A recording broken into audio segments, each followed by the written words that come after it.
The show starts in 10,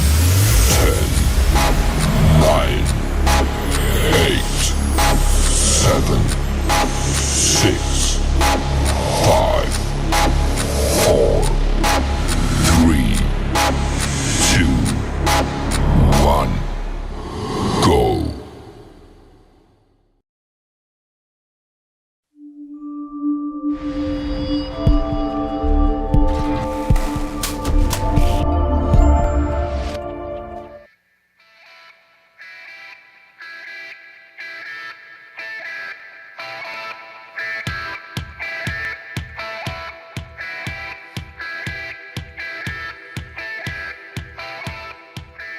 And now, coming live from the Midwest Racks and Rod studio, it's the Outdoor Show with your host, Scott Biscobang.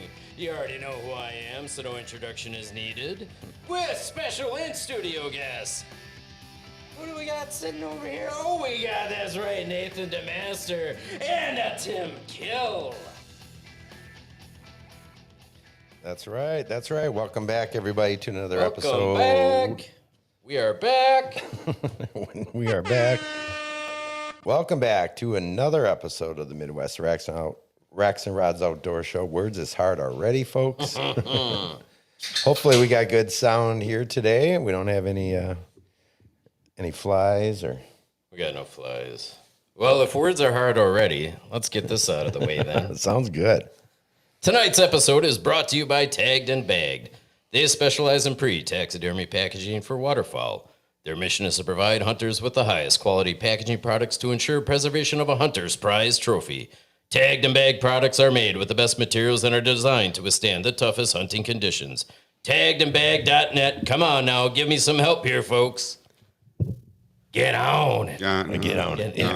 Yep. You're all a little late there. And Bucket Ready offers premium food plot seed for the best results when attracting wildlife to your property. Knowing what deer prefer, when they prefer it, and putting the best seed together for deer in your special hunting spot is what Bucket Ready Performance Food Plot Seed Mixtures is all about. BucketReady.com, folks. Come on. Let's hear from the people in the back. Get on it. There you go. I get on it. All right, we are live and in effect. Happy Thirsty Thursday to all you peeps out there. Thanks for tuning in tonight. Like Drew mentioned, we're joined here tonight by Nathan DeMaster of DeMaster Drones, Deer Recovery. And then over here to my left, your right, is Tim Kill. And all right, go ahead, say it, Tim, because I was going to say Wisconsin Deer Tracking Network, which you are a part of. What is the name of your? Yep, my Facebook page is Deer Recovery Blood Tracking. Deer Recovery Blood Tracking. Blood tracking. All right. I like it. Blood track. So, as you guys can see here, we've set this up to pit the drone guy versus the dog tracking guy in a no-holds-barred battle royale. No, that's not the case here, folks. No, not at all. We're here to have a nice discussion about deer recovery and the different methods that are out there and options as hunters we have to recover our deer successfully. Now, I know we're going to get a flood of people out there like, well, it's woodsmanship, and I learned how to track deer from my grandpa and that. We all did, right? But there's always extenuating circumstances. And I think we're going to touch on all those different kinds of circumstances here today, because at the end of the day, really what it's all about is we want to recover that deer. It doesn't matter if it's a trophy of a lifetime in your eyes or if it's a doe.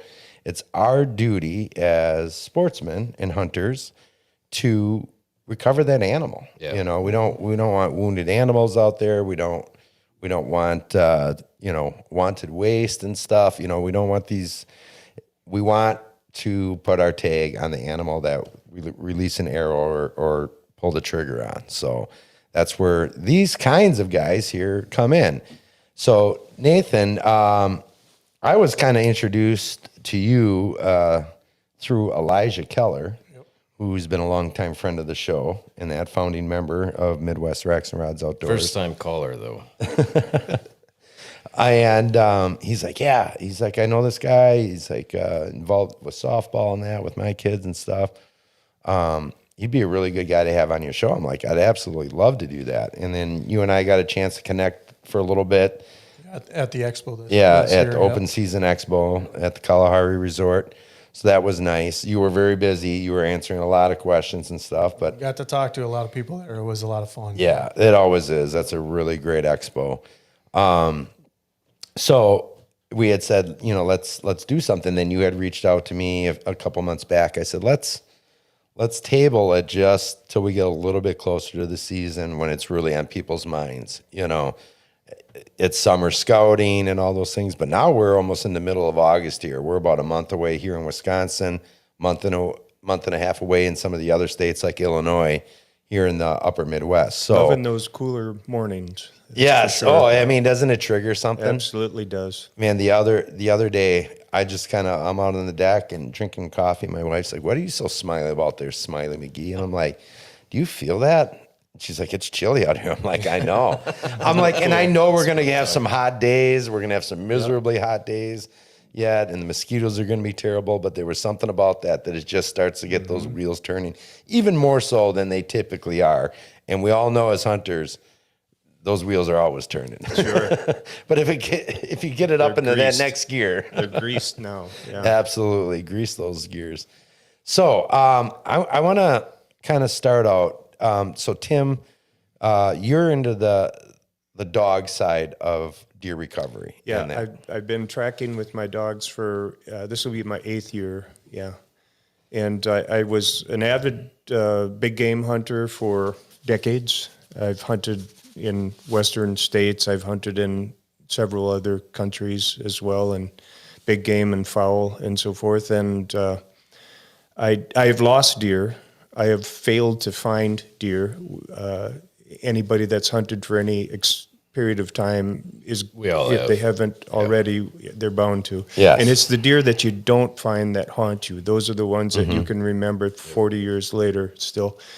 And then in 2019, I slipped on the ice and kind of racked up my shoulder a little more, and I subconsciously planted the seed that, okay, it's time to move on to some other sport involvement. And my dogs were getting at that age where, it'd be nice to just involve them in that. So, yeah, I've been doing that. I haven't shot a deer for 5-6 years, and I'm happy with that. Sure. Okay. Yeah, because you found another way to keep yourself always outdoors. Right, and I don't have to gut, and I don't have to drag, right? So right, that's true too. And I'm sure you get your share of venison. Yes, still from maybe some of the people you help, or just other people that you know that are still out there the hunting. The opportunity is there for sure. Yeah. Okay, so moving over here to your opponent. I'm just kidding. Nathan, what about you? Have you some experience in hunting? Is it something in the outdoors? I've been hunting since I was 12 years old. Okay. Right away, got my hunter's safety certificate. My grandfather was into hunting. He purchased land with his brother way back in '65 up north. And we've been hunting up there, as long as I can remember. So my dad got me into it, and my brother came along, and my cousin was 5 years older than me as well, so he was up there before me, and so I've been hunting since I was young, and for me, I always go up there and have a good time, and it was more about just hanging out with the guys and camaraderie, right? Yep. Yeah. We used to see a lot of deer up by our property, but not as much these days. And where did you say this was? Prentice, Wisconsin. Okay. So west of Tomahawk. Yep. Up there. Wolf country. Wolf country. Exactly. Right. That's why we don't see any.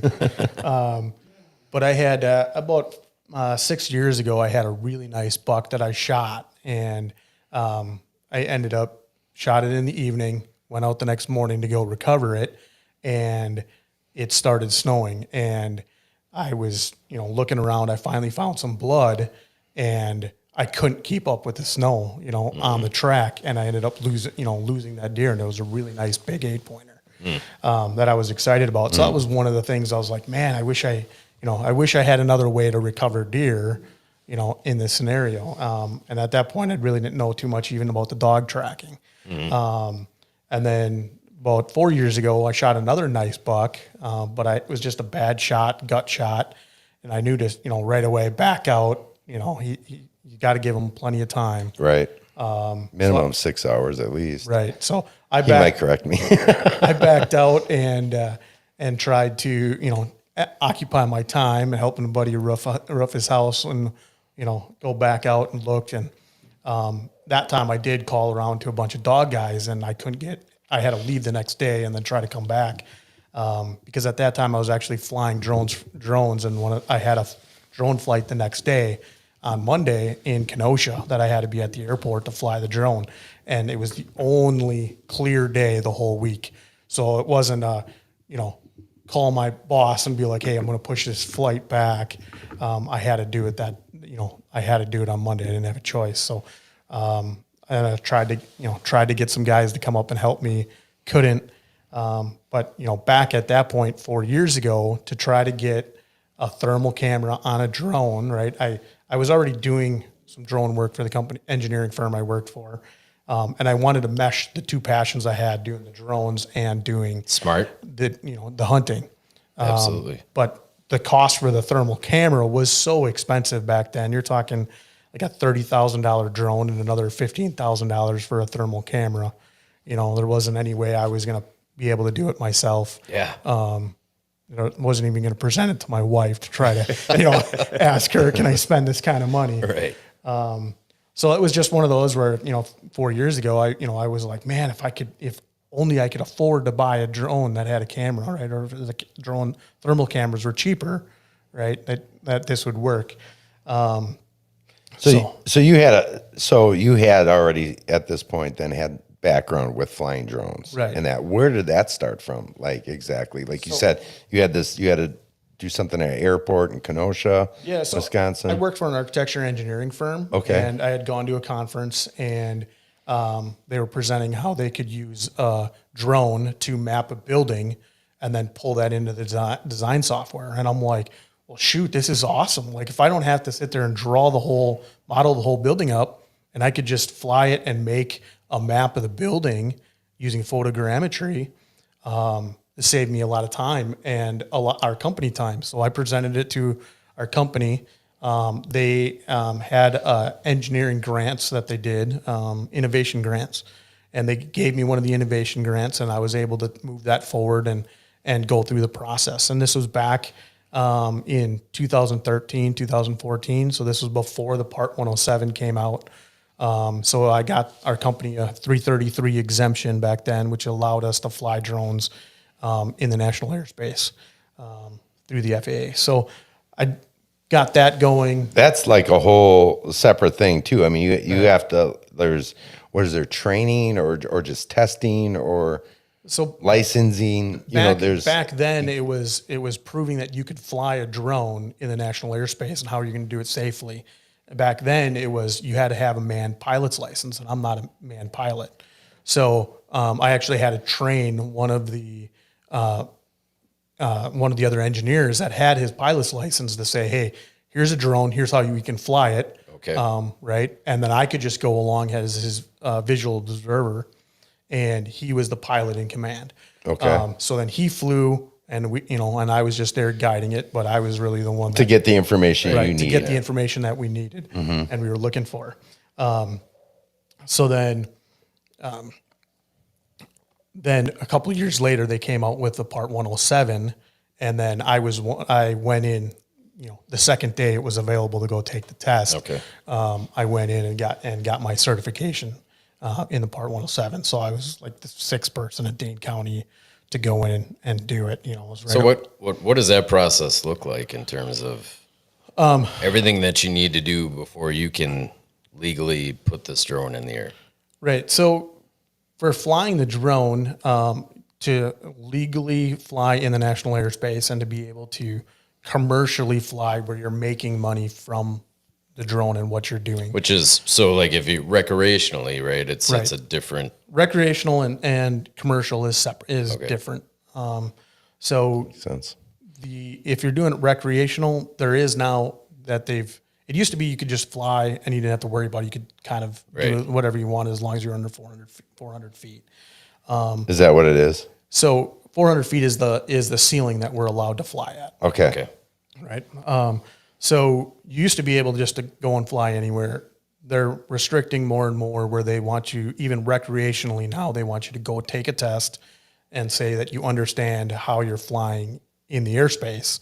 But it's not a requirement, but it's the recommendation. Recommendations Sure. and stuff, right? Which means it's coming. Right.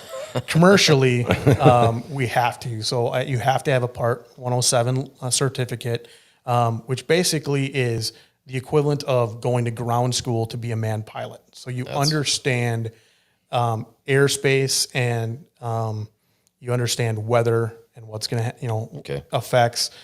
You're learning about crew resource management. You're learning about how you perceive different things as you're flying, how you react to things, how to read aeronautical charts, right? All that stuff is all part of the test that you have to go and you have to pass and, to be able to do it. So, Which is also, I mean, for a lot of our viewers, they're like, wow, this is what we're getting at here is that it's not just any Joe Blow going out and buying a drone and flying it haphazardly around, that there's a whole process. Slapping their Galaxy camera phone on Right, there. like an old cell cam on there. And there. I mean, for crying out loud, I just got a drone given to me by our dad that our mom, R.I.P., bought for my dad last year for Christmas, and it's got a camera and stuff, and with an app and everything. I haven't even taken it out of the box or anything. My 6-year-old is chomping at the bit, and I'm like, just hang on. Like, let me have the drone guy on first before I get a few tips or whatever. Right. I'm like, I'm gonna crash this thing on the first time up. I won't get it out. Don't go over water. Tip number 1. No. And I know a lot of guys in the industry, who are doing shows and things like that, are utilizing drones to get that footage, that really cool footage. Somebody walking out along a field edge, it's getting those really nice B-roll shots and that, or even intro shots for their TV shows. That's getting really popular, and I always think it's impressive looking and stuff. But what was it? At what year was it that you decided that, like, I can take this and utilize it in a different way than just what I'm doing right now? Yes. Now at that, and actually, let me just backtrack real quick. So the drone that you were working with, you had a pilot, you said initially. Initially, for the engineering firm, we had a pilot. Did you eventually become that guy? Right. So once I got my Part 107, then I was able to fly. Then you were that guy, okay. I was the one doing most of it. All right. And we had a few other people in the company that were doing it. So They we were ended also up doing having maybe 6-7 drones in the company. And at that time, you're talking about 10 years ago or so, right? Yes, 16, 17, or 16 was when I got my certification. But this all started like 13, 14. 13, 14. And that, when you came up with the idea, like, we can map these properties and okay. What type of drones were you using at that time? So I started flying with the Inspire 1, and then we were using some the Phantoms. Some of the guys were flying around, were getting experience flying it just personally. We used the Phantom 1 for the most part, and then we went to the Matrice 210 was the one that we were using for a lot of our mapping, doing corridor mapping and roads and stuff like that. Okay. And then flying. We did a bunch of flights down airport runways. The engineering firm was mainly in aviation. So we used it mainly for taking a lot of nice, like you were saying, B-roll pictures and video, right? So marketing, promotional, and then we were doing building models as well to a degree. But for the most part, we were using it for that marketing aspect. Okay. And then you kind of broke off then and just decided that there's more ways I can utilize this, or how did things kind of progress? So 2 years ago, so last year was the first year that I did the deer recoveries using the thermal camera on the drone. So I don't, like I said, I always wanted to mesh the two together, but it was just the price range was way too far out there. And I happened to be the season before, sitting up at the woods or in the camper and kind of laying around and just scrolling, watching videos. And I came across Drone Deer Recovery, Mike Yoder, right, doing, flying it and doing recoveries. And I'm like, holy cow, somebody's doing it. Like, this is cool. So, I had to sit there and just watch every single video he had to try to see what drone he was flying, right? And I'm expecting to see this big monstrosity, some similar to what I was flying. And then I see a smaller drone and I'm like, wait a second, what is that drone, right? And looked it up and I'm like, ooh, that's in a price range that might be feasible. Right. I can convince this might be wife. possible. Can I convince my wife, right? And couple weeks later, after I was starting to ponder the idea and how am I going to make this sales pitch, I saw Mike's video on he was going to start doing licensed operators, and I showed that to my wife, and I'm like, this isn't just a pipe dream. Like, somebody actually made some decent money last year doing it. What do you think? Right. And she's like, well, if you can write a business plan and stick to it, right, then we'll actually talk. But if this is just going to be hey, I got an idea. Right. Yeah. Like, no, you're going to. I have a lot of ideas. Right. 99% of them are crap. This whole thing right here has just been an idea. Starts with an idea. 5 years into it, my wife's like, yeah, how's that idea going? I'm like, well, here we are. Yeah.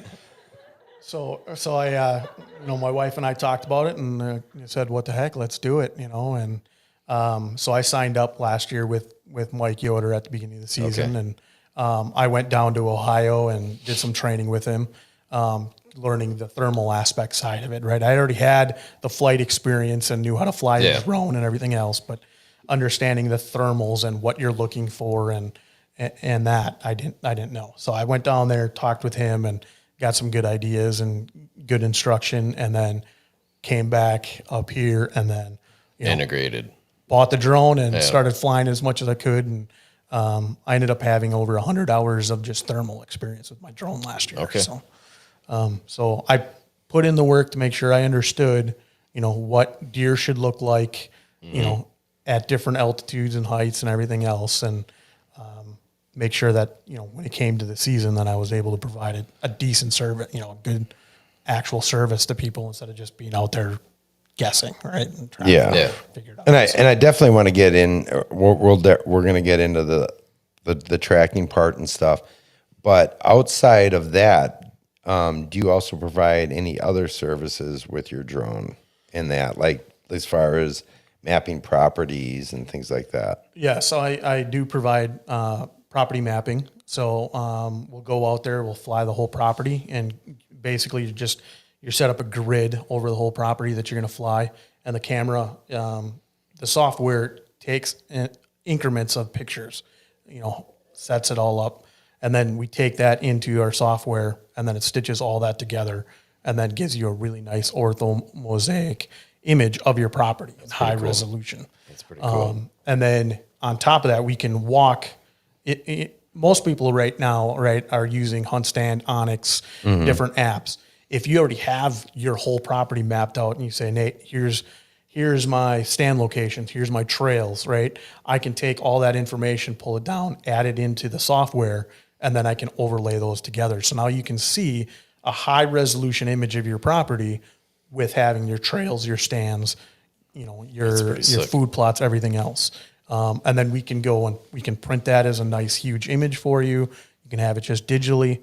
I was hoping to get the different apps to open it up that we could upload, the high resolution map into it. And then you could just have it on your phone, which I thought this would be awesome. But so far, one that I was hoping was going to work, it doesn't work the way that they were saying it was in beta. So, okay. Have you got into doing any B-roll shots for anybody, or has anybody approached you on just coming out for a couple hours to do some B-roll footage for a show or, something I'd like be those? up for it. I haven't had anybody reach You out. haven't, but that's something you would be Oh, yeah. interested in doing. Let's talk. We do. we do. No, let's not. We do wildlife assessments too. So with the property mapping, we can also fly your whole property and then tell you any animal that you're interested on your property, right? So if you just say, Scott, you call me up and you say, hey, I'm just interested in the deer I got on my property. I'll come out and fly it, and that's all we'll worry about. If you say, I want to know everything that you can see on my property, right? That's going to take a little bit longer of a search to fly, grid search your whole property and find anything that's on the property. So, you might be worried about how many raccoons you have or how many coyotes are on the property. If you're worried, big turkey hunter and you want to know how big your turkey flock is, right? We can see how many turkeys are on your property. And you're doing that at night with thermal then? So if we're doing thermal at night is the best time for the thermals. If it's a cloudy day, that's the best way to do it. Okay. So if you can get a day where it's not super sunny, and you can go out in the middle of the day, when you have your deer herd is going to be bedded down and they're not going to be moving around, that's the time to be able to get, you can fly a lot more area and you don't have those deer moving around. So if you fly it at dusk or dawn, you're going to have the deer moving around a lot more. Mm-hmm. And then you got to try to keep track of where they're going as you're counting. Mm-hmm. So you're not counting the same deer multiple times. So I feel like this is something we're getting to that point here where you're going to have those questions that pop up in terms of what does the DNR allow as far as would that fall under scouting? Yeah, so that's where the question with the DNR gets a little bit interesting is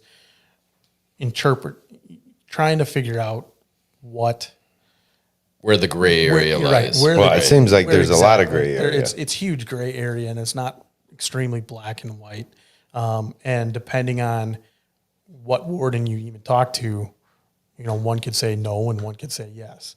Mm-hmm. So we're trying to get. I am part of a drone operators group called Wisconsin Deer Recovery Drone Operators here in the state. Okay, if you could pull that up. So, I'm one of the co-founders of it. We had about 35 operators last year doing it. We're trying to get a meeting with the DNR to kind of talk through some of these things and get a little bit more clarification. But at the same time, we're also hoping that they don't all of a sudden come with a hard stance on things. Right. All of a sudden we can't do anything. But in Wisconsin, the DNR took a good stance last year that, recovery wasn't the act of hunting. So they allowed us to do the deer recoveries. Where Illinois, Michigan, Iowa, Minnesota, right, all the states around us were like, nope, not allowed. That recovery is still the act of hunting, and because you can't, in the state of Wisconsin, there's a state statute that says you can't use an aircraft in the aid of hunting, right? So that's what, and a drone is considered an aircraft. So, right, and that's actually a federal statute or federal statute as well that's saying the same thing. What states are saying that?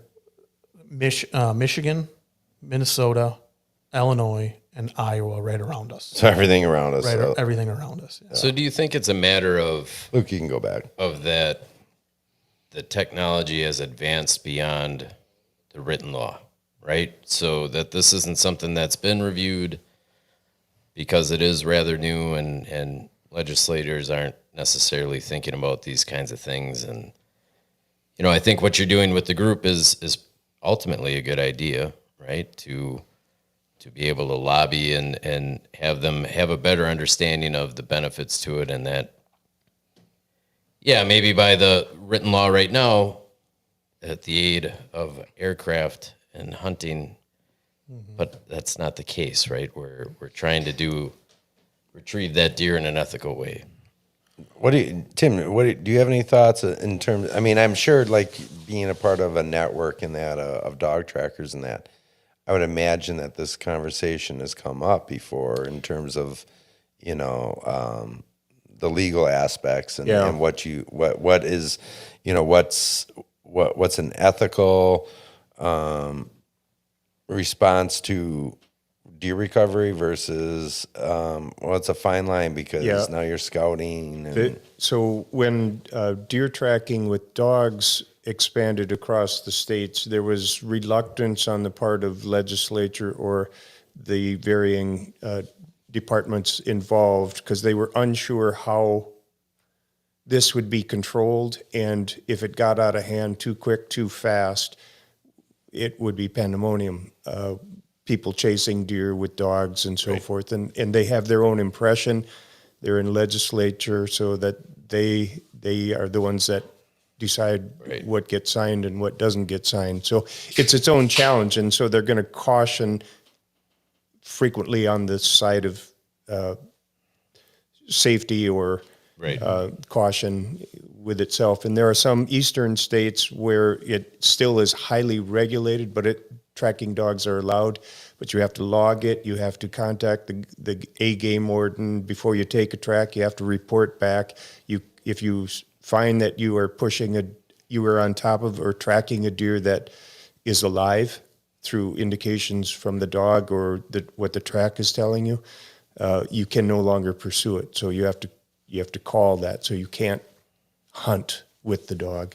So there's different cultures. Now you get into southern states where it's their tradition frequently to hunt deer with dogs, and they're off leash and they're allowed to corner and they're allowed to pursue the deer after the shot and actually use the dog like you would maybe for coon hunting or something. or like even that. bear So, hunting to an yeah, extent. exactly. Yep.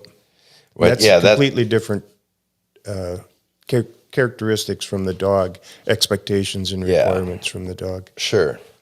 Yeah, I understand. would say the drones are probably where the dog guys were years ago, right? When that was first being allowed to happen. The drone guys are in that right now. Right. It sounds it's- very similar. Right.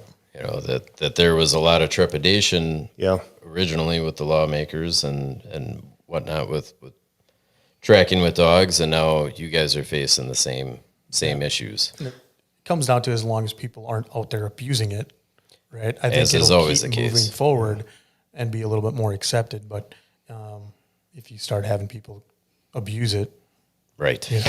I want to also point out the fact that I relay every year several requests for pet recovery or lost pet over to Nathan. That type of a search is much more viable through the use of a drone than through a dog.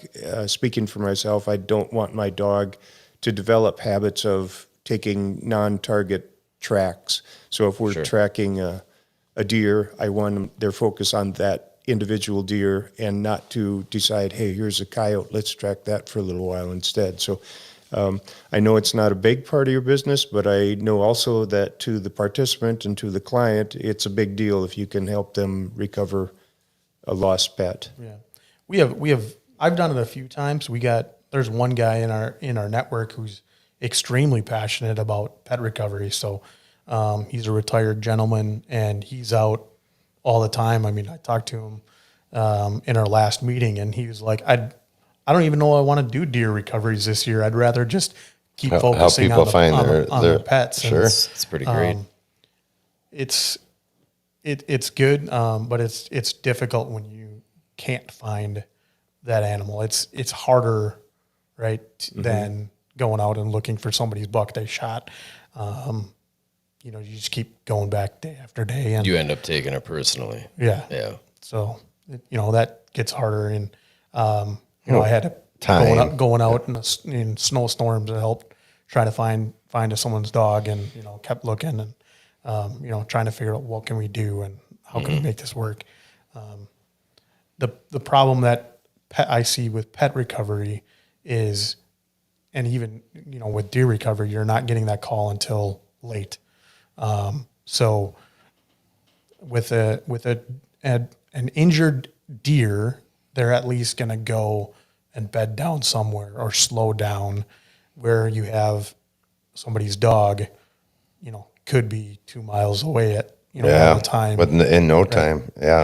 And they keep going. And then, which direction are you going? You're almost going off of leads, somebody spotting. So the best part that I've been telling hunters and even pet recovery clients is the drone is a great tool to eliminate what you don't have to search yourself, right? So if I can eliminate 500 acres of property and say, I can guarantee you that deer or that your pet, your dog or your isn't on this property, right? You don't have to go and walk that whole property and spend the time. So with that thermal imaging, is it easy to decipher between a dog and a coyote or a cat or a raccoon, in those types of situations? Or is it better, again, during daylight where you can actually, I'm assuming you have the ability to zoom in. Is it a combination of the thermal? I guess, I don't know if you can touch on that at all. So the drone that I'm using is a Matrice 30T. So it's the top of the line search and rescue drone, is what it was originally made for. It's got 4 different payloads built into one. So it's got. Does your wife know how much it costs? You might have just blew your cover there. So the payloads on it is a wide angle camera, and then a zoom camera. It's got 200 times zoom on that camera. Holy cow! And then so you can really get in there. And then the thermal, and then a laser pointer as well that's built into it. So what we do is we use a thermal. We fly over the property, and you're looking for that heat source, right? And you're seeing a dot on your screen, and you can. I've been flying it enough I can tell it's a deer or it's not a deer, right? But I usually fly at about 200 to 250 is where I've been flying. Sometimes even down to 130 or 130 feet off the ground, but. The reason I usually, if I'm not finding animals, if I'm not finding deer quickly, I'll start lowering elevation. So I start picking up more heat sources of raccoons, rabbits, coyote, or squirrels, right? So you as a customer are watching the screen as I'm flying.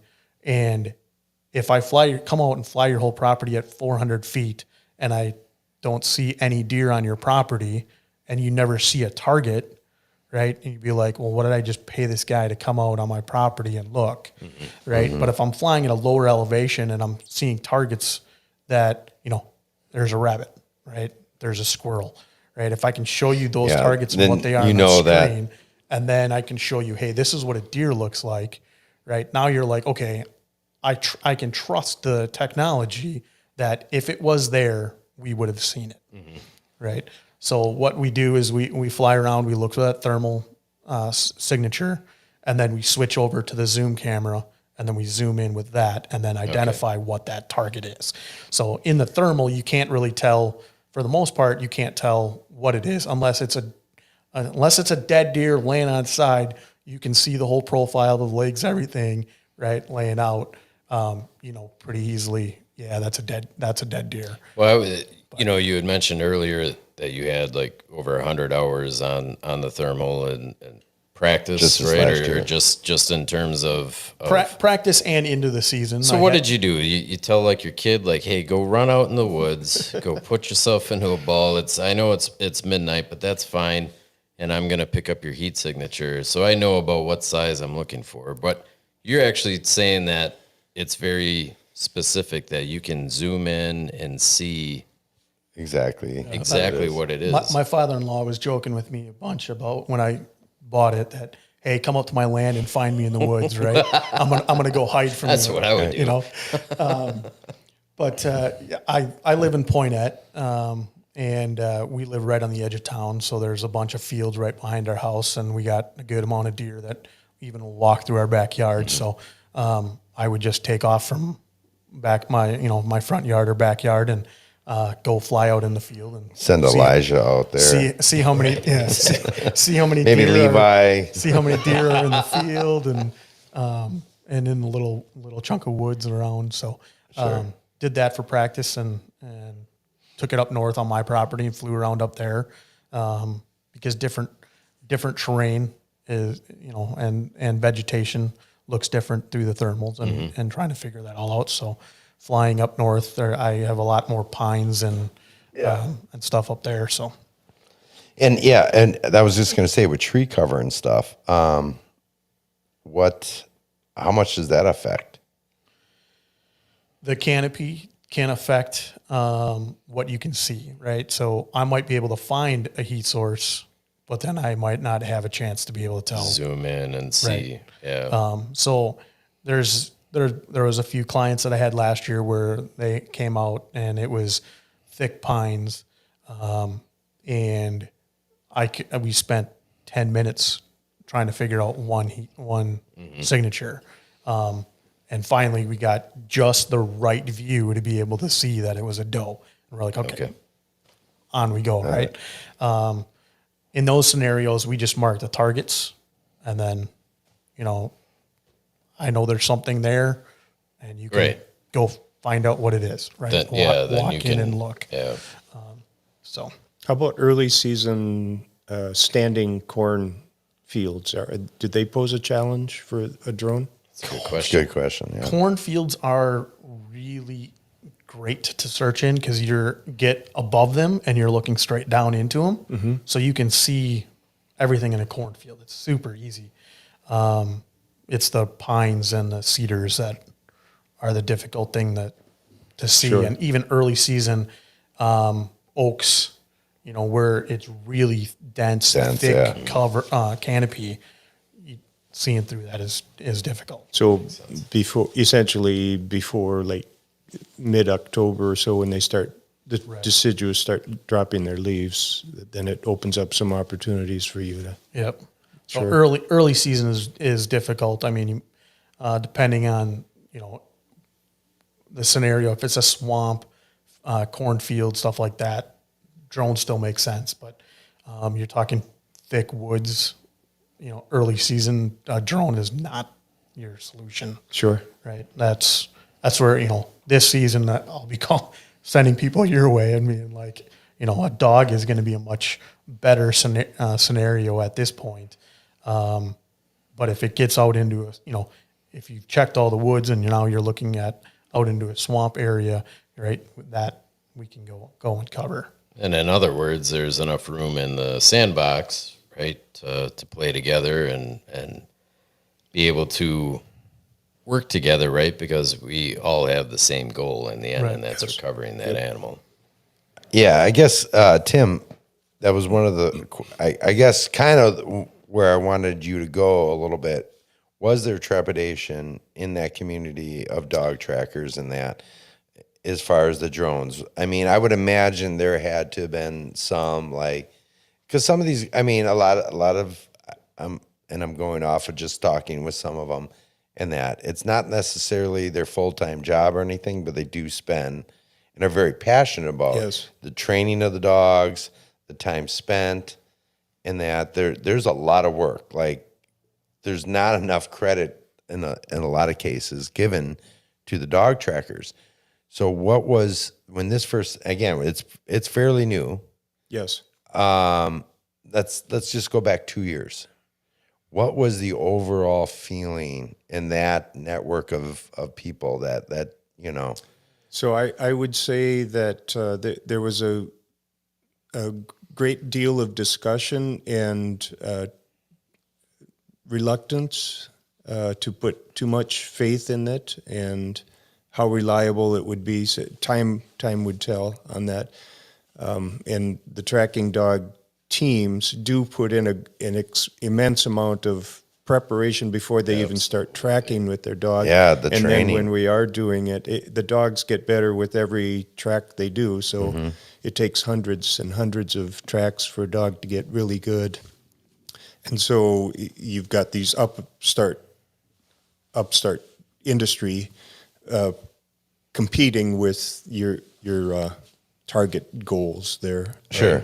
And so, but I would say that a lot of the premium trackers that I know within the state have actually acquired drones, and they keep them as their backup plan their dog is their first choice, and if all else fails, if the conditions are not appropriate for that, they have the drone available to go in and pursue it now. So it's evolving quite rapidly. At the end of this year, it might be a different situation. My answer may be different to you as well. But yeah, there's a lot more acceptance than there was a year ago already.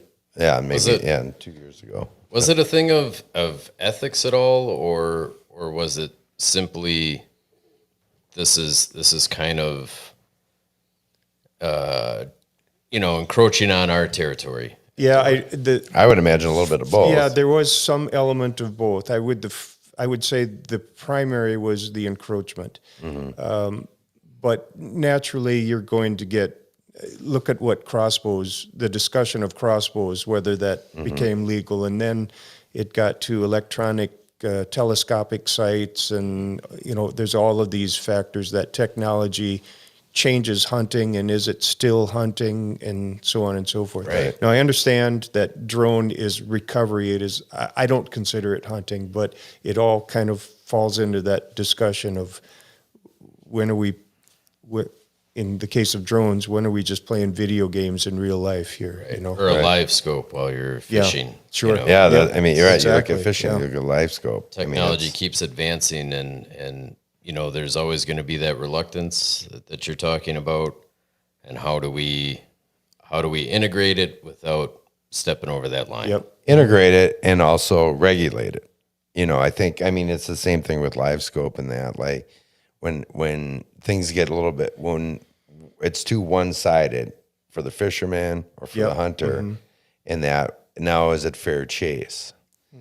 So that's where it's, and we all pretty much kind of come from that same mentality of we don't want more government, we don't want more regulations and stuff. No, but sometimes please govern me harder. Right, exactly. But at the same time, it is the duty of the DNR and legislation to find a happy medium. And so, for example, with fishing, with live scope and that, well, then maybe we need to adjust bag limits, so that it's not, things aren't getting out of control. We're not wiping out, certain species of fish, where the bag limits are too high because the technology's there and it's so easy. So, again, it's a touchy subject, and I think no matter which way you talk about it, somebody's feathers are going to get a little ruffled. They always do. In that, that's just human nature. There are sportsmen and sportswomen that want to have a traditional experience as well, and so any of these changes also creates an undercurrent of traditional archers and muzzleloaders and buck skinners and so on and so forth too. And so it kind of expands that, but gives them the option of, hey, I know I could reach out, and using the example of a center fire rifle, I could reach out 300 yards and shoot that deer. But I'm gonna limit myself by handgun hunting, and I just get more enjoyment from being close and having this opportunity on this without the technology that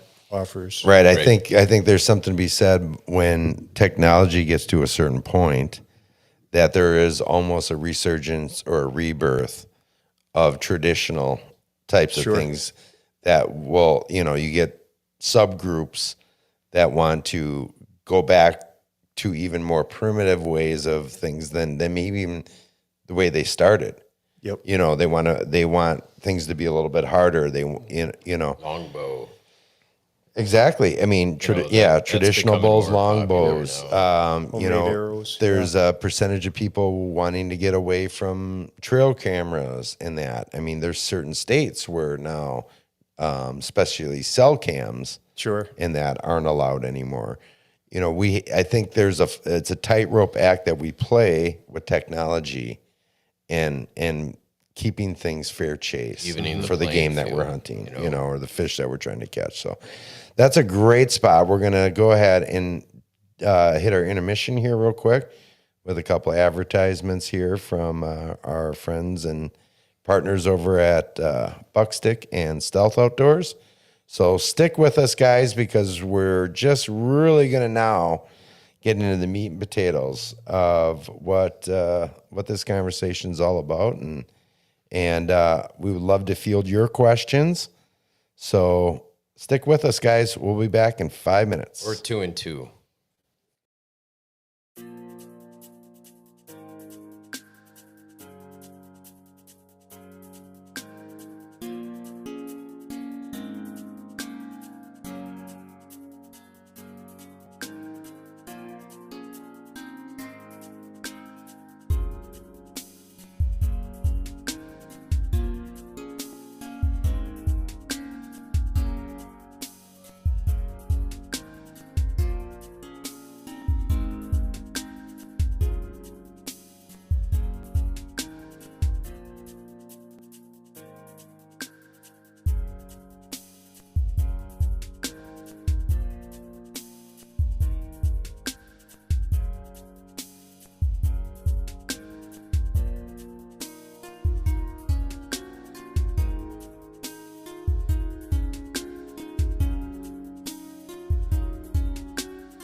All right, folks, welcome back to segment 2 here. So real quick, we do have a couple promos going on right now with, we have Stealth Outdoors. If you go to stealthoutdoors.com, check out our discount code of MWRR10. That'll get you 10% off your next purchase. And of course, Buckstick, we now have a discount code with them. Yes. Yes. Right, so go to buckstick.com, and Midwest 15 will get you a lovely 15% discount on anything from Buckstick, which I know we not only are we friends with Buckstick, but we are avid users. Yeah, that we are. Because my God, does it work? It works fantastically, and we're gonna we've got the Buckstick we're gonna give away here, right behind us. So, and that ad will be released immediately after the show. So stick around for that. Right as we wrap up the show, we'll hit the details on that. It's really simple if you guys want to get entered. What are we giving away again? We're giving away a complete Buckstick package, full with the glands and everything. So, stick around at the end of the show for that. It's going to be pretty cool. You guys have 1 week to go ahead and get yourself qualified for that, and we'll go over those details here at the end of the show. Absolutely. So, with that said, we are back, and now we're back. I got my bourbon. The conversation's been fantastic here so far. We're really getting some insight here, a little bit on the drone stuff, and as well as the deer tracking. I'm going to pass it over here to Tim here right now. Tell us a little bit about your dog, because the title of your business side of it, I know you're with Wisconsin Deer Tracking Network, which is a network of dog trackers. Is that how you guys, are you deer trackers or are you dog trackers? How do you guys normally say that? Because it's like you use dogs for tracking and recovering deer. Yeah, there's a lot of misnomers in both of those titles for sure. It is our network is tracking dogs, and we are the Wisconsin Deer Tracking Network, but it's wrong to think of us only as deer as well, because almost all of the trackers track bear in the northern part of the state, or where bear are prevalent as well. So their season starts here very soon. Very soon. Yeah. And so there's a lot of excitement within the network. You better be out there baiting already. Yeah. Yeah. Well, the dog trackers are not the ones to do the heavy work, but if you got a tag, you better be out there. Exactly. Yeah. So we will be issuing, the Wisconsin Deer Tracking Network will be issuing our 2024 season updated list. There's some additional names on there, trackers that are qualified. In order to qualify, you have to be tested and show that you are proficient, you and your dog as a team are proficient at tracking. So that's updated annually. That's interesting. That's one thing I didn't know. I mean, I thought maybe I kind of assumed that you guys weren't just allowing anybody to be a part of this network just because you say, hey, I got a dog and then I found some deer, that there's a certain criteria. You need to be of a certain caliber. You have to meet this criteria to be a part of the network. Yeah, it evolves with the times, but it requires UBT testing and pass Which of is the testing. UBT? United Blood Tracking. That's a national association, international association, and they have standards for their testing of the dogs, how the track is laid, how much blood is or isn't used, are feet used, how the track is aged, and the dog and the handler have to pass that in order to be even considered on the network list. But then, in addition, there's some criteria requirements for X number of successful tracks. Sure. Now, we had Jamie Dama on a couple of years ago, who's part of the network. Yeah. In that. And for those of you that haven't seen that episode, feel free to dive into the archives for that. But could you explain to our viewers exactly how dogs are tracking? Is there one method? Is there two methods? Is there multiple ways that these deer are tracking? I mean, excuse me, these dogs are tracking deer. These deer tracking deer. Now that'd be something. Although they would probably be really good trackers if you could train them, right? Deer on deer crime. If you've ever sat in a tree stand when a hot doe came along a trail, you see the buck behind it, and you know that he is tracking That doe. So, particular yeah. doe. Yes, Exactly, that 100%. individual, Yeah.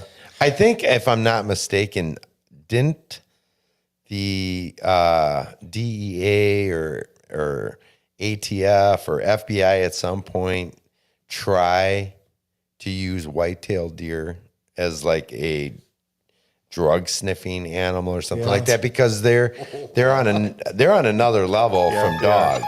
Yeah. I mean, That was appropriate. their scent, their ability to smell, their olfactory system is much greater than even the best dogs out there. And but yeah, Their survival depends. their on it. survival. Oh wait, I mean, it's not even close, honestly. Dogs are amazing. Oh, once again, Drew looks like an idiot. So I You want should have just said, "Oh yeah, they're Yeah, right." well, like I have been this whole time. Yes.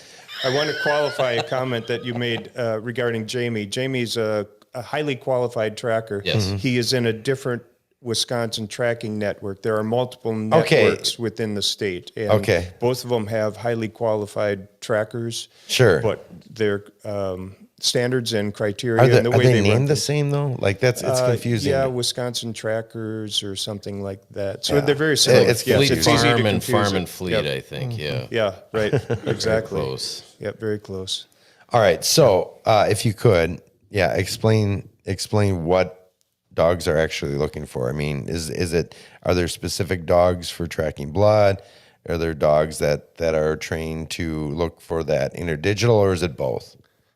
The dogs are trained for tracking deer, and the environment and the specific track requirements or enablements will determine what the dog uses. There are cases where there may be no visible blood, but there's plenty of body fluid and dander, and the dog doesn't need to go to the interdigital level. And there's plenty of scent in the vegetation and just scattered on the track itself. They track everything at their disposal, which might include disturbed earth, broken grass, broken limbs. You'll see a tracking dog going down this known field path or field game path, and there's a branch or vegetation hanging out over the edge of the branch or edge of the track. The dog will stop at that track and sniff that vegetation to see what has rubbed up against it. So it kind of depends on what the track requires. With regard to the interdigital scent, that assists the dog in confirmation of that individual deer, so that if you have an intersecting path of a deer, non-target deer that might be fresher, the dog with experience knows that, hey, that was interesting, but this is the one we are after. It's almost like identifying a fingerprint. Exactly. Yep. Like that interdigital gland is specific to each deer. Yep. But Because I think I always thought that was fascinating. You know, that I that thought they you were going to don't- say I thought that was a fallacy. No, Jesus. No, but that they wouldn't just pick up, you know, and get mixed up with the Right. I mean, deer, right? deer are walking all. I mean, there is got to be interdigital scent glands all over the woods. How do you even crisscrossing all over? It's not that. My opinion is, as a tracker with my dogs, it's not that alone, but it is the scent profile. So it's that interdigital scent. It is the occasional leaf that hangs over the track that the deer rubbed on that confirms that this scent profile of this interdigital scent goes dander. with that dander that I just experienced on that leaf. Sure. I have witnessed my dog going through a chopped cornfield, so there's very little vegetation left in there. It's mostly exposed dirt. And that dog will, once they get onto that profile, will go from footprint to footprint to footprint. And you can't see them. It's in black dirt. but you know that dog is working that individual deer all the way across that Fascinating. field. That is. It's, It really it's very is. interesting to watch. Very interesting. I had a track a few years ago, at late season track, crossbow after gun season. I think it may have even been in January, and it was on this bean field above a major slough area. And the crossbow hunter saw the deer run off with the arrow, high back. We both discussed it at length and determined that it's unlikely fatal, but I don't have anything scheduled. Let's do it, right? So we got to the field. There was just a dusting of snow here and there on the ground, and the hunter said, "I've seen no blood. I know where the deer was standing when I shot, and I know where it ran to out of sight down into the slough." So we went to where the deer had stood and urinated before we started, and I called the dog over and harnessed her up and pointed out the spot. And she immediately took that path down out of sight from the hunter's stand, and we were close to 300 yards into it before we found the first drop of blood. So she was on that track from all of those elements: the splash from the urination, the interdigital scent, the dander from a stressed deer, all of those factors. It's very cool to experience. Yeah, and I think for, if someone that's never used a dog tracker or has never really looked into it, it would be a very easy misnomer to just think that, they're tracking the blood, right? That's what they're doing. So if there isn't blood, well, my gosh, we're never going to find this deer. And to your point, right, that's not the case, because it's all these other markers that they're tracking. Sure. Yep. All the body fluids, microscopic fluid from when the deer bleeds internally and starts coughing up. Maybe some even the blood saliva that it. comes out. Yeah. I was actually, I'm not a dog or a tracking dog, but I had a buddy a few years back that he's like, he swore he shot this doe and but he couldn't find anything. Well, I'm that guy that's on hands and knees and that looking, for the tiniest drop of blood and because I know that just a tiny drop of blood here can mean 100 yards away, a whole bunch of blood. Sure. And he's like, it was 100 yards. He's like, it went kind of this way. And I'm underneath like pine that are hitting all the way down the ground. I'm crawling underneath.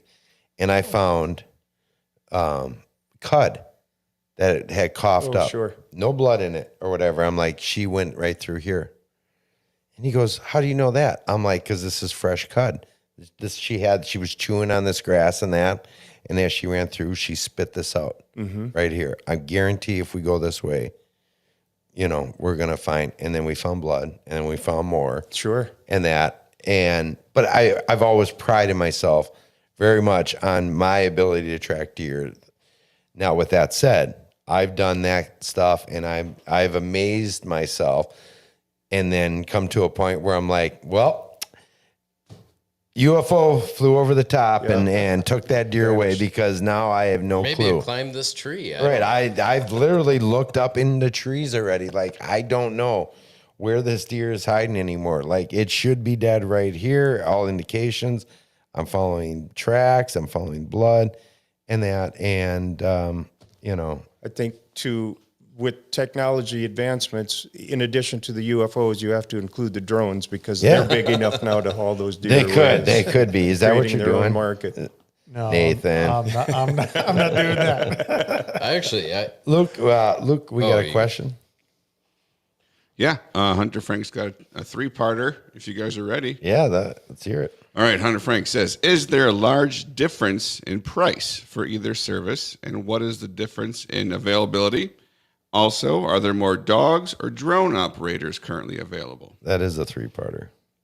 And I knew three very this good was all going to questions. come up. Sure. This was going to come up for sure because this is probably, I would say, part one. The price is what you see questions all the time, and there's no definitive answer on pricing when it comes to, I mean, what I've noticed with dog tracking in that, you know, you hear that this guy does it for tips, this guy does it for gas money, this guy will do it for, you know, a 30 pack of Busch lattes, which, hey, nothing wrong with 30 pack of Busch lattes. It's cowboy summer. There, you know, I think that's always the thing is guys don't know what they're getting into. Like, and it's unfortunate because it's like now you're putting a price tag on that deer you killed. Yeah. You know, how much is it worth to me to recover that deer? When at the end of the day, I mean, I get it. Like we all can't afford to spend, you know, $600 to recover a doe, you know, or a little forker or something like that. But if you guys want to touch on that, I mean, we knew this question, we kind of jumped the gun. I feel like we were going to get to this towards the end, but it's a great question. Let's start with part one, pricing. Well, let's start out with Nathan here, and we'll come back over because I know it varies a lot more between you know, tracker to tracker. So I want to make it a 4-parter. all right. What's the area that you cover too? Go ahead, proceed. So covering the area that I'll cover is, you know, if somebody's willing to pay, I'll cover anywhere in the state. Jeez. When I'm not really busy. But, you know, we get into the rut. You know, I did 44 searches in 2.5 weeks last year. So I prefer in that time frame to Very tight. right around my area, right? I don't want to travel that far.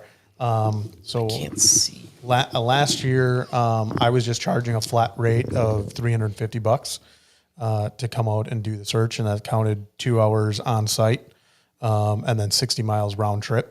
And then if it was past the 60 miles round trip, then it was just $1 per mile after that. So, had one of my good friends from high school call me up for searching for a deer that he shot, big, huge buck out by the over the Mississippi River area. And he's like, hey, can you come out? And I'm like, it's going to cost you $1,500 for me to come out there. I'm like, it's 2.5 hours to get to your place and 2 hours on site and 2.5 hours back. I'm like, It's a good, better part of a day. Right, it's a full day. I could do 5-6 searches in that time frame. It's, you know, Right. I can, you know, and with being part of the drone network that we had last year, right, I could just look at the map and be like, here's 2 guys closer to you. And I've, you know, I know this guy has done a couple searches already, and, you know, I'd recommend him because I know he's recovered a few deer that I've sent clients to. And then this other guy is available as well, right? So with our network, that's what we were doing that all year long, is triaging to other drone operators when the mileage was too far. So, Which I think is really cool, you know, that you guys all kind of work together. I mean, you've even have said that, you know, referring something to a drone operator and vice versa. That's great, you know, but even within your own groups, I think I might have a better fit for you, you know, to save you some money. right. That's honorable. Well, because I would say probably, I mean, even though that there's more dog trackers than there are drone operators, in terms of like that are doing these types of services, there's more of you guys in that, and are probably the first, you know, the More first history option there in anyway. that. There's a little more history, a little more common, and again, but even with dog tracking, how long have you been doing it? This will be my 8th or 9th year of tracking.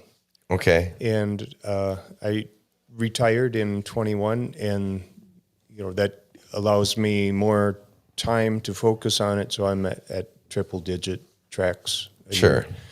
And I would say with regard to the networking and supporting our network, if I were to drive 2 hours and I'm in a network member's backyard and he or she drives 2 hours and they're doing a track in my backyard, if we would just limit ourselves to that range of an hour drive or whatever, depending on their territory and the other network members in there, we could do more tracks in a day. So we try hard to pass on those that are closer to X, Y, or Z. And we also work together if I have to be out of town on a weekend for whatever reason. I'll notify the trackers within the network close to me so that, hey, don't be surprised if you get more calls or if I send some your way because I'm unavailable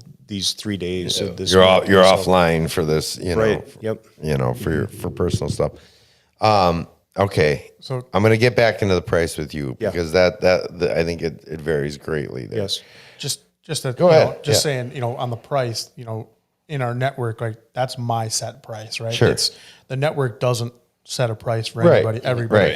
operator's Same with different. you guys. Yes. Right. Right. So some people are, charging a flat rate to come out and even then a finder's, an extra finder's fee. Right. However you want You to say pay it. X amount for pay me to come out. If I find, your deer, no, it's another this extra amount. Sure. So every operator is doing it a little bit differently.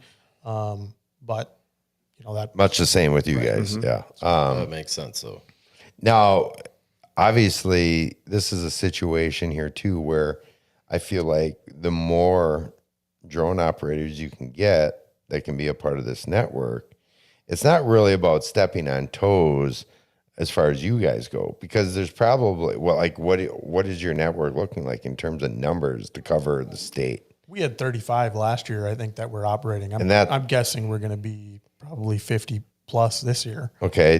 There's just so many more people getting into it. How do you feel about those numbers in terms of your business? Do you feel like they're stepping on of toes or it's probably It's a always- better thing? It's always difficult when people are right in your backyard, right? Sure. You don't want to lose that, because I have money. Your core I area. have money invested, and I have a core area that I started to establish. Right. This drone is expensive. Right. As all It's not a cheap tool to purchase, but I also had, like I said before, I did 44 searches in 2.5 weeks. There was times I couldn't do anymore. There's no possibility. Time. Right. So there's enough demand out there for the dog guys and the drone guys. And I think it even exceeds the capacity that both groups have been able to do so far. Well, and to that point, I think it's become more popular, more mainstream, I guess, is my point, that people realize this as a viable resource, right? And they're seeking it more than ever. Not to say that it hasn't been, a time-honored kind of a situation, right? There's always there's been dog tracking for years, right? It's just The awareness of if you want to successfully, if you don't want to bump this deer off your property. I mean, because even with the dog tracking network and that between the one you're in and the other one, there's information that you guys put out there too. I feel like when, because I'm in part of both groups and stuff, that there's always information as far as like time to wait. If you shot it here, shot placement, this, that, if it's a liver shot, if it's a gut shot, if it's, hit in the shoulder, like you guys put out a lot of information. You're very educational on that in terms of like whether you're going to call us and you're going to look for it on your own, at least wait, these time frames. You save yourself a lot of hassle if you at least wait. Most of the trackers, all the trackers certainly within our network, love tracking deer with our dogs. If we can't be doing that, we love tracking. So we all invite calls. So if you're a hunter and you make a shot that got a result out of a deer that you didn't expect or were hoping to not see, call a tracker, call 2 trackers, have separate conversations with them, get some input on what they would recommend. It's kind of from what I've been hearing. It's in a lot of ways you're not calling and like, oh, I'll be out there or whatever, just because they want the job. Right. They want, it's a lot of questions. Like, simply, I'll answer your questions and kind of maybe guide you in the right direction, and then you can decide if it's a situation where I really need to kind of come out. Yep. And the biggest thing, first and foremost, is give it time. Just give it time. Yes. Yep. I mean, time is so much. Everybody's so gung ho about wanting, if It's hard.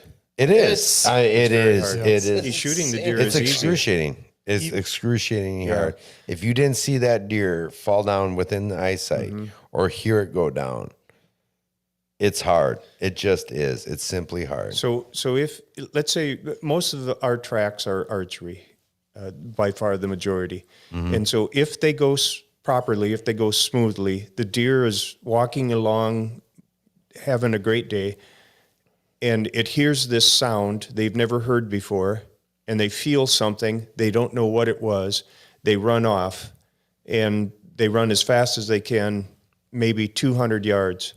And then they watch their back trail and they decide, well, nothing's pursuing me. I have no idea what that sound was, but it doesn't feel good. I'm just going to lay down here by this tree and watch my back trail. And if things went smoothly, that's where they will expire.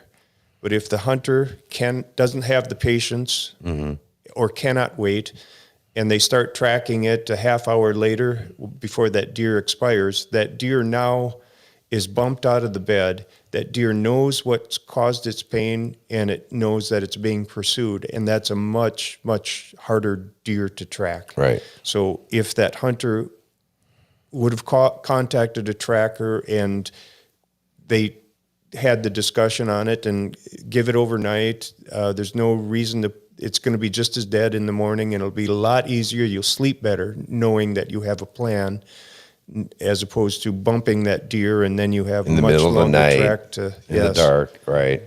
Yeah, you mentioned earlier your effort to track down on your hands and knees, and every year there's multiple tracks where we are 300-400 yards into the track as fast as we can walk behind a dog, and the hunter behind me says, man, I can't believe that. It took us 3 hours to get to that spot back here, and you've surpassed that in a 10-minute walk. Here. Yeah. So, it's much more efficient knowing that you have a plan like that. And I think there's something to be said, too, in terms of disrupting, right? Like, I would be my assumption, just based on talking with other guys, in that before you start bringing your buddies out and grid searching, you're better off bringing a dog in.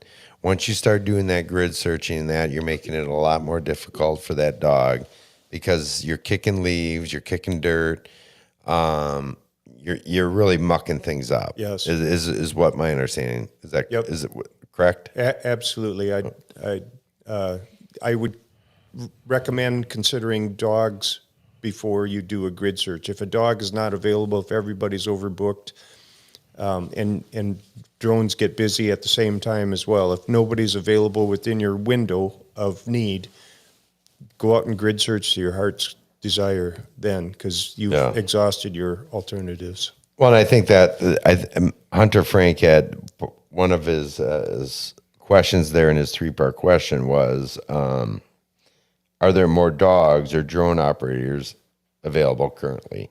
I'm assuming more dogs at this point, right? But even with that said, between drones and dogs, there's not enough of you guys really at this point to cover everybody. I mean, peak demand At the- period. yeah. during the peak peak. demand. Right. Yeah.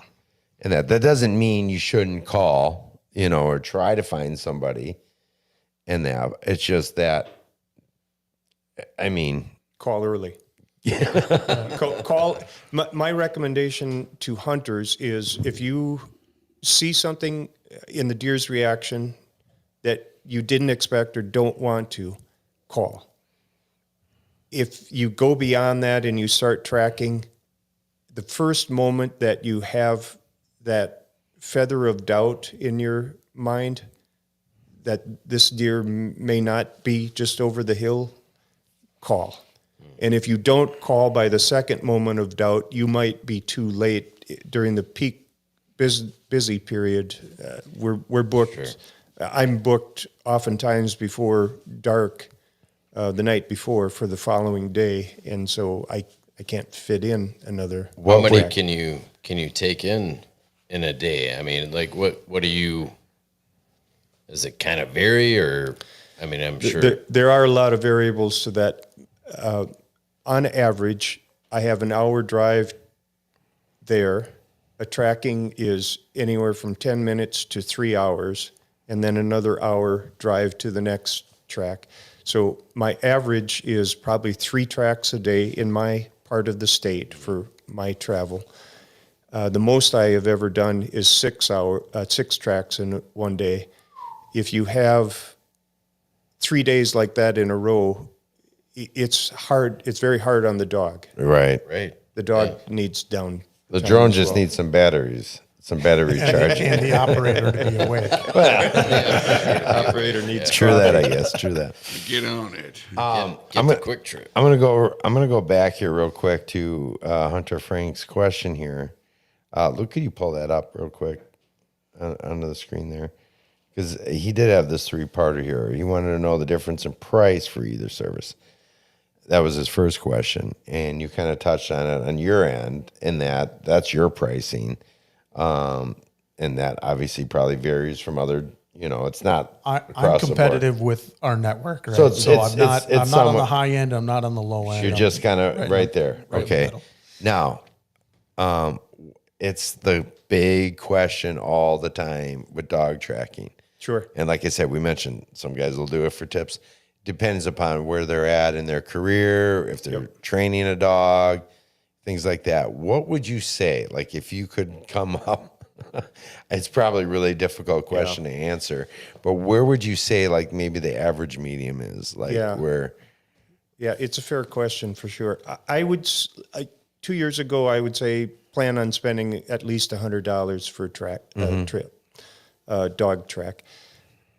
Nothing costs what it did 2 years ago for some reasons that we can't seem to understand. But so this year I am at $200 to run a track. Tips are appreciated beyond that if you appreciate the service or gained from this, but that's entirely at your discretion.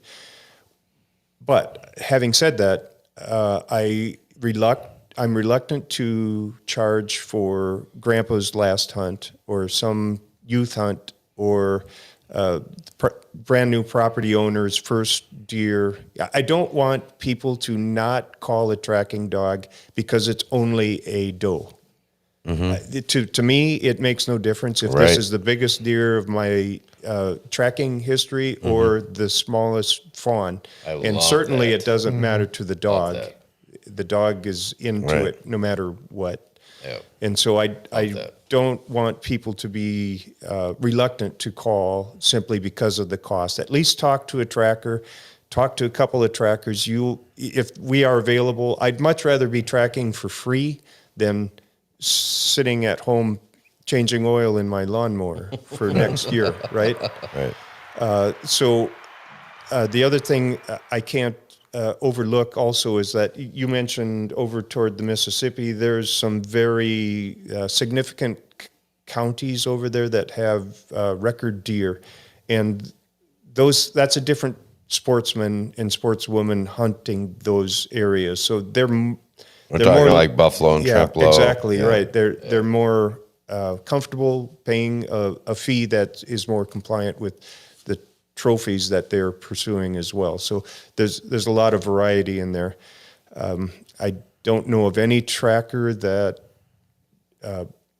makes a lot of money doing that. If you're covering cost and time. If you took in wear and tear in the vehicle and your other time away, the opportunity costs and so forth, and then vet bills, unexpected vet bills with your dog, with a Yeah, because torn things ear, happen. an They injury, get yeah. poked in the eye with a stick. Yep. There's all sorts of a thorn in their paw. Yeah. We'd be much better off getting a job at Quick Trip for that Right. whole fall and Right. Yeah, not not suffer everything's all just those through a grassy knoll. Like, I mean, there's some rough terrain. Yep. And case in point, you actually referred a client to Nathan. Sure. One client, and what was the story on that track? Is that the swamp? Yep. The large swamp. So there's a couple of things that in that deer travel that were unexpected, but I had booked my normal 3 to 4 tracks that day. I knew it was going to be a busy day. Then when I got there, it was the first track of the day. We ended up walking like close to a mile, it seemed like, into the hit site. Just to get into the stand, yeah. And one thing I would request of hunters is if I don't object to doing that, but if they have unusual circumstances of their track, I would ask them to mention that in the conversation in advance. Sure. Because it limits what I can do for the rest of the day. And I want to be able to give full focus to this one and not have these others waiting for me. Absolutely. So anyway, we got in on that deer. It took a while to get onto the track, but then that deer, I don't know why, it acted as though it was pushed. I don't believe it was, but it never bedded up and just stopped in there. It just kept moving. We tracked it. I don't recall exactly. It was probably 1,000 yards, it seems like. It went, from what the hunter said, you guys tracked it a pretty long ways. And then that was one of the first searches that I had last year. So I was out there at noon. I think you were out there right away in the morning. Early in the morning, yeah. And we didn't find that deer until 6 o'clock at night. So I mean, we were done. I was on my 7th set of batteries, and I had covered at that point, we had covered 550 acres and we couldn't come up, we had deer everywhere.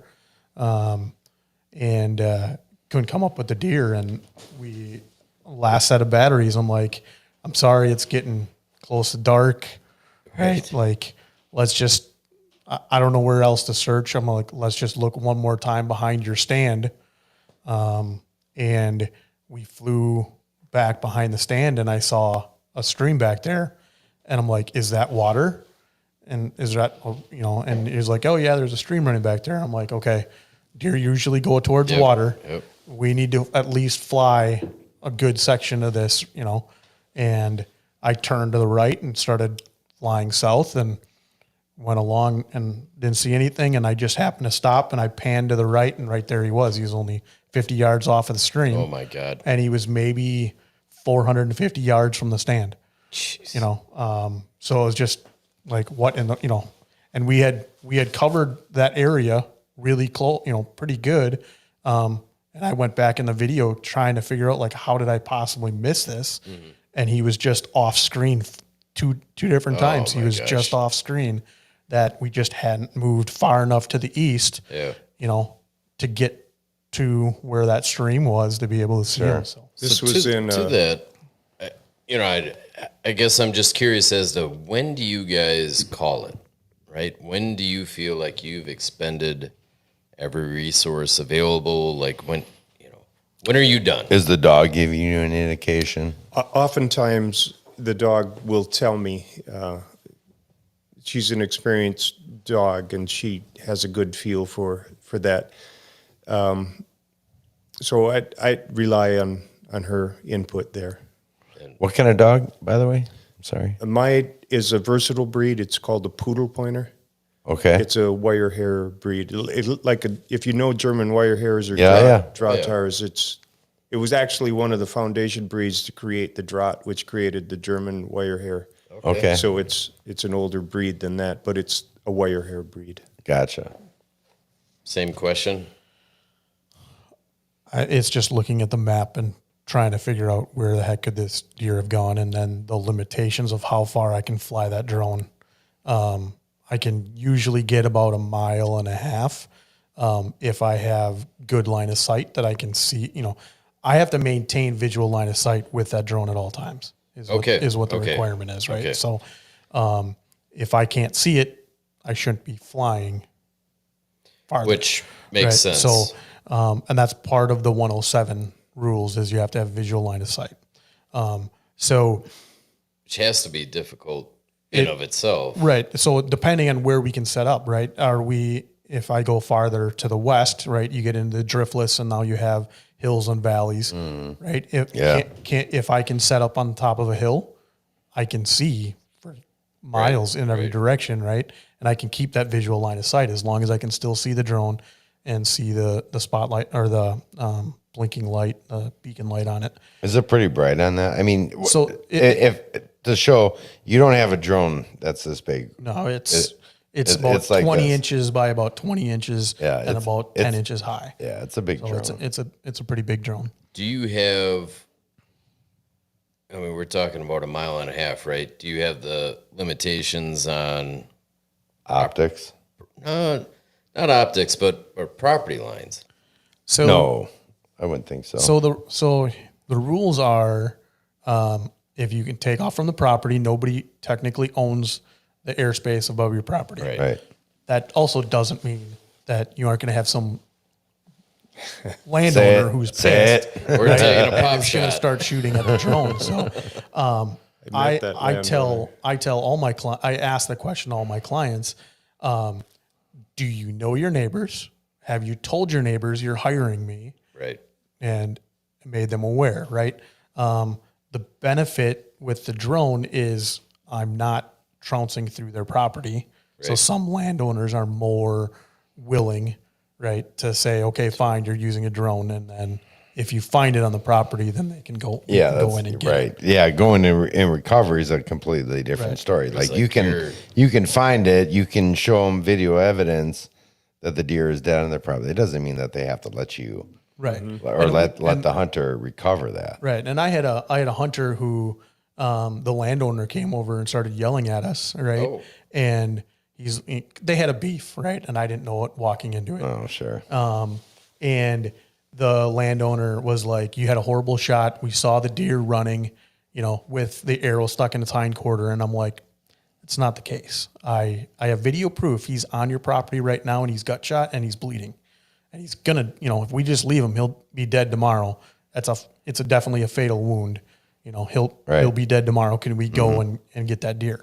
And the landowner's like, you have pictures? And I'm like, yeah, I get the video running right now. Like, I can walk over and, and look at it. So I took the landowner over to my truck and, played back the video for him and showed him like, this is exactly where he is. This is where he's bleeding from. This is how much you can see the blood on by his side there. And he's like, all right, I'm hunting tomorrow, so you can't come tomorrow during the day, right? Show up at the end of shooting time and then you can look. So then him and his son were there and we all took the drone up and flew over there and didn't find the deer in the exact spot. So we're all like, what in the world, and the landowner's like, I told you the coyotes were going to get it, and I'm like, well, let's just look around. And we flew the drone around and we found them only 20 yards from where we found him the night before. Right. And then the owner was like, all right, you can come in. And by the end, the owner was asking for my business card and, seeing the technology and liking it, and It seems like a good idea, right. Because the same thing could happen to him, and it might now goes over to the same, to the property that that the previous owner. That would be a good example as a tracking dog. If we are bound by those property lines, and if the hunter doesn't or cannot get permission, cannot even get a hold of the appropriate person, we have to call it at that property line, and I can point out to them that your deer went through here, and here's proof that you can pursue with that conversation. Yeah. I can't wait there all day for them to try and call somebody. That was actually while he was talking about property lines and things like that. That was actually going to be, and I think I know the answer to this, but just for everybody else there, it would be advantageous for you to contact your neighboring properties. If, for example, one of our properties that we hunt is 190 acres. But with that 190, it butts up to about 5 different properties. Sure. In various locations besides highways. And the direction the deer ran to. And if it's going to run in a pretty straight line, you might want to call those property owners before even calling a deer tracker. I mean, would you say, right? Very few people. Because, all right, I'm going to take example, that buck right up there. Mm-hmm. I knew the direction I was running, and I was only 100 yards off. Sure. The property. It's not like I was hunting property line or whatever, but about 100 yards. But the direction was running, and it's kind of like this weird shape, right? So it ran into this property, but then it came back where the property comes out up over here. I didn't know that at the time. It could have just kept running straight into that property even further. Before I even bothered calling a tracker, I contacted that landowner and got permission because I'm like, I'm not going to have a dog tracker come out here to only track 100 yards before it crosses into a property line. Would you say that's good practice maybe? Well, certainly. I guess it depends on the properties, right? Yeah, there's a lot of variables there that would factor into that. It's a good policy to have a working relationship with your neighbors. Touch base with them in the middle of summer and say hi and are you hunting this fall, and hope things go well. We'll be out there as well and hope to not disrupt your hunt. In a perfect world, right? Yeah, right, that would be great. But I would recommend anybody that has to go through the recommended wait period of the shot, or waiting for a dog to come, use that time to your advantage. Contact all of your neighboring landowners if you haven't done so already, and use that time productively to get permission. Like you said, deer sometimes travel 100 yards this way and take a 90. Right. It ended up being, it came back to our property. Sure. But I made sure before I even bothered, I'm like, I'm going to make sure that I can get permission to have a dog come through here. And that, because some guys are like, well, that's going to screw up my hunt for the whole rest of the season. I have a dog coming through. That's going to mess it all up. I'm sure you've heard those stories, right? Yeah. Like, that's so intrusive. A dog, that's a predator. I'm like, there's coyotes, there's all out there sorts constantly, of things. And one dog and a tracker and a hunter is going to be less disruptive than a group maybe of for 5 a day guys. or something, but that all dissipate. Now, so now we're talking about private land. Where and how does this all work, and what is the difference when we're talking about public land? Let's start out with Nathan here and with drone. How does that play? So the DNR has limited some public lands that drones aren't allowed, period. Okay. So state parks, No drone. There's no drone. Can't fly over the property of any state park. Interesting. Now, the Kettle Moraine, which is recreational state-owned land, the Kettle Moraine is also listed as one of those properties that drones aren't allowed either. Other county public. Any explanation as to why? It comes down more towards when drones were really starting to kick up, that Invasion. recreational people were taking their drones to state parks and flying them around and didn't know what they're doing, just causing issues. And My favorite again, word, malfeasance. right. It's just, they're going to play to the safety side of, how are we going to regulate this? It's too difficult. We're just going to say none at all. Where it comes to just county-owned public land, other state-owned land, most of it is just contacting the management representative and seeing if it's okay to fly the drone there. Like paper company, as their property open for public hunting. So and that is that land that's been privately owned land that's under or MFL, right? or- MFL that's open. That's a great question. I haven't run into that scenario yet. Most of the tracks that I've done are, for the most part, have been private property. There's been a few public land, and it was county that we were able to take off from Okay, private land next to the county, and then just look over the county. property. gotcha. Yeah, All right, that makes sense. over to you, Tim. How does that? What have you run into in terms of deer tracking On with public land? dogs on public land? No issues. No issues. State parks. If Well, it's as open long to as public- hunting is allowed. if on it's that if hunting's property, allowed in that. Now, what if are you allowed to take? So, for example, like I've hunted on public land and had to track a deer into a state park, and the DNR is like, it's fine, you can absolutely do that, just no weapon.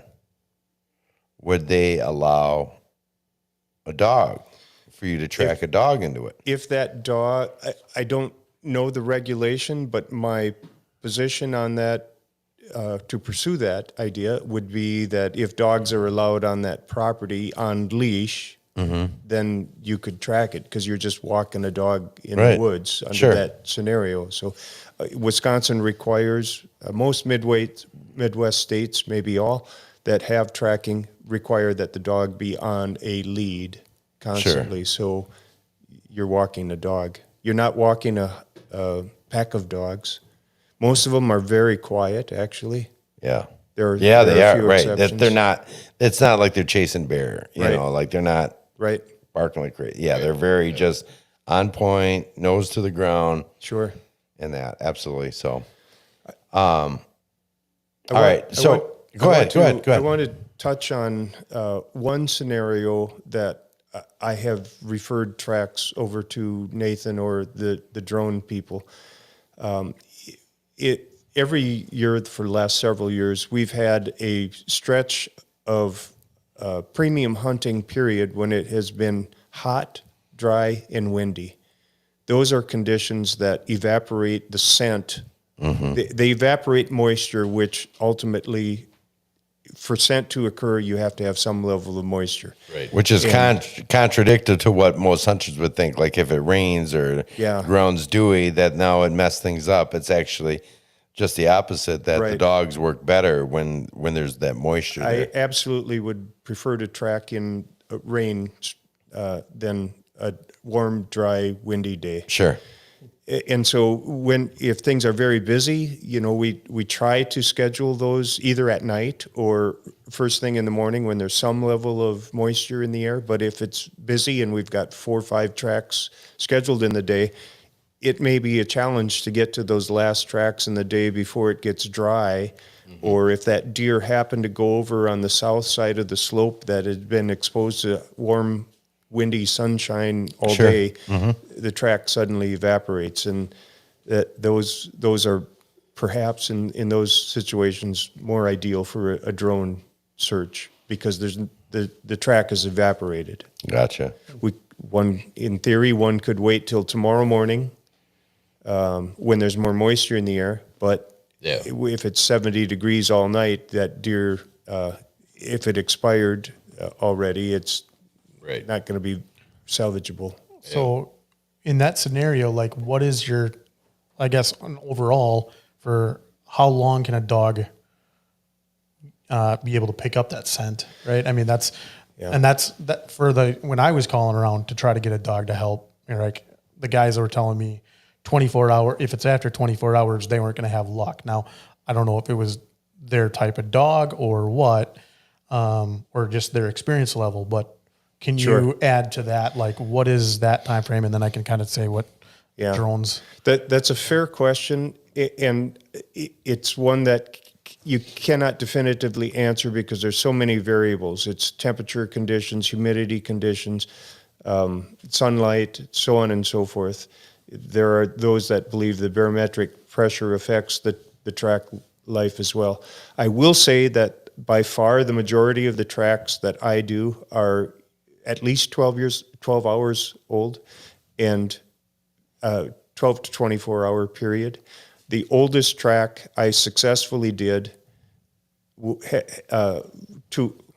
I hate the word success on tracking dogs because it means different things, but the one that led to a dead deer at the end was 36 hours, but that was ideal conditions, a light snow, wet snow. It was the conditions, the location of the track was ideal. Sure. Everything was ideal. But with tracking dogs, you and I, let's say you're the hunter, you and I can talk about that viability of that track all day long. Yeah. It makes no difference. It's up to the dog. Right. And it's not that the dog isn't trying, but the dog has to tell you that this track is viable. And every dog is a little and different. You got to too. get them there to do that. So, Right. All right. And now, because I know where you're going with this, and that was actually a big question I want to bring up, because there's a big common misconception that, well, a deer's been dead for 6 hours. How are you gonna thermal that? Right. Go ahead. Yeah. So that's where I was going is, the thermal is what we're picking up. So, how long does it take for a deer for that thermals to dissipate? Right. And we're looking at, the relative temperature difference from the surrounding, vegetation as well compared to that deer. Versus the body of the deer. Right. So, early season when it's, 80, 90 degrees out, right, and everything is warmed up, it's going to be harder to see that difference between the surrounding temperature and that deer. I had last year, I monitored roadkill, and it was a small yearling doe that was hit at 6:30 in the morning. The first time that I was able to get out there with my drone was after work at about 3:30 in the afternoon. And that deer was still as bright in thermals as if it was a live deer walking around. Okay. So that's crazy. right. So that was a good 9 hour, or about. And what time of the year was 6 this? hours. This was right before the season started. So it was. So early September. Yeah. Late August. It was September. It was August timeframe. Yeah. So hot. Right. So it was still it was cooling off where it was. That couple days was a little bit cooler. Sure. Like what we've had this last week, where temperatures I think were maybe in the 60s during the day and dropping down in the 50s at night. But that deer was still extremely warm when I first went back and monitored it. Now it started raining shortly after I was able to see it the first time, and then I went back out there for the next 9 hours and kept watching it. I still had enough thermals at 18 hours, I believe, about 18 hours afterwards, that I could still pick it up. It was it was a small deer. It was raining. It wasn't in the ditch. It was right on the shoulder against the guardrail. So it was constantly getting hit with rain, spray from the cars, and wind, hitting the car. So all of those worst case scenarios is dissipating that heat. Right? Yeah. Moisture will dissipate the heat faster than anything else. Yeah. So still being able to see it that far out, we were good. Sorry, I said it wrong. We were 36 hours. I was 36 hours out. I still had some thermals I Getting could pick some up. thermals on it. Right. So it was, again, there was a different color difference. And if I know I'm out that far, now I know what I'm looking for. Right. Sure. Right. So if you call me in the first 12 hours, we're looking for a really bright target. Yep. We get 24 hours out. Now we're starting to look for a target that's more dissipated. Yep. Now, 42 hours is the longest one that I successfully found last year. Okay. I did find a deer that had been shot a week earlier. So you have thermals that the thermals will dissipate as the deer dies, right? And then it will Absolutely. even out, and then it starts to decompose, Gas up. right? And gas up, and now that actually brings up the thermals again in the deer. Right. Because So the heat's building. Right. Sure. Absolutely. so when I was out on the search, we went and there's a bright target, and I went out. It was a nice 8-pointer, and I'm like, "Here's your deer," and he's looking at it. He's like, "It's similar, but I don't think that's my buck." And the landowner, comes up in his Jeep, and he gets out and he starts looking. And he's like, "Oh, that's my brother's buck," And then he's like, "Where in the world is that thing?" So he's like, he shot it last week Saturday, so it was 7 days later. And, So every year we have multiple deer that are submerged in water when we find them. How would that affect a drone? So if it's completely submerged, you're not going to see it under the water. Okay. But if it's sticking up out of the water and part of the body is out of the water, Something then holding heat. right? Yeah. Then that's going to show a little bit of heat. And then when you're looking at the water too, like when I'm flying over water, I'm looking for something that looks odd. Sure. In that, because the water's not, it was just, that makes sense. isn't giving any read back. So you're looking for something that's a variation of difference. Even spots where you're flying and there's a pond and then you have all the drainage ditches that are pouring into that, like those will glow. Oh yeah. Because the water coming in to that is different. So is giving a temperature difference. Sure. So if it's a deer animal on the side, you're gonna see that little bit of temperature difference, and you always make sure you're looking at that. So Well, not to cut things short, because this has been a fantastic It really conversation. is. Yeah. We are short on time, and if anything, I think we need to have the two of you back on again. Yeah. That would be great to have you guys back on again. This has been very It's informative. been very informative. And I hope it has been for all of you guys as well. I really appreciate both of you taking the time to come out here and Thank you very take much. the trek out here, the old Southeast Wisconsin here, and talk about your respective passions, the drone hunting and the dog tracking and stuff like that. I think it's been very informative. If you guys have any continued questions or anything like that, feel free to leave them in the comment section, and these guys can pop on and answer some of those for you, as well as check out DeMasterDrones.com and they can find you on Facebook at Deer Recovery Blood Tracking. Deer Recovery. Or WDTN, Wisconsin Deer Tracking Network, has a whole list of qualified Perfect. trackers as well. Awesome. find me on my website, Facebook, or YouTube as well. Awesome. There we go. All right, guys. Until next time, always Always outdoors.